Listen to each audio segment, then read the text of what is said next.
ഇനി വിഷുക്കണിയായി നിൽക്കുന്ന ആളിന്റെ മുഖം ഒന്ന് കാണട്ടെ.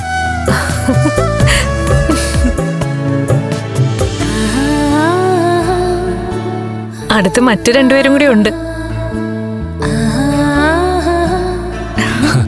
Hello, happy Vishu. ഇത്തവണത്തെ വിഷുക്കണി ഗംഭീരായി. ഞങ്ങൾക്കും അങ്ങനെ തന്നെ ആകണ്ട. രാവിലെ ഞങ്ങളെ എഴുന്നേപ്പിച്ചിട്ട് താലത്തിലെ വിഷുക്കണി കാണിച്ചത് മഹിയ. അതിന്റെ ഐശ്വര്യം ഉണ്ടാവും നിനക്ക് നിന്റെ ഭാര്യയ്ക്കും. ഞാൻ വെറുതെ ഒന്നും പറഞ്ഞതല്ല. ഞങ്ങളുടെ കല്യാണം കഴിഞ്ഞ ഉടനെയായിരുന്നു കഴിഞ്ഞ വിഷു. അന്ന് അയാളെ എന്നെ വിഷുക്കണി കാണിച്ചത്. അതിനുശേഷം എന്തൊക്കെ ഉണ്ടായെന്ന് നീ ഒന്ന് ആലോചിച്ച് നോക്ക്. ഒരിക്കലും നടക്കില്ലെന്ന് കരുതിയ ഞാനിപ്പോ നടക്കുക വരെ ചെയ്തില്ലേ.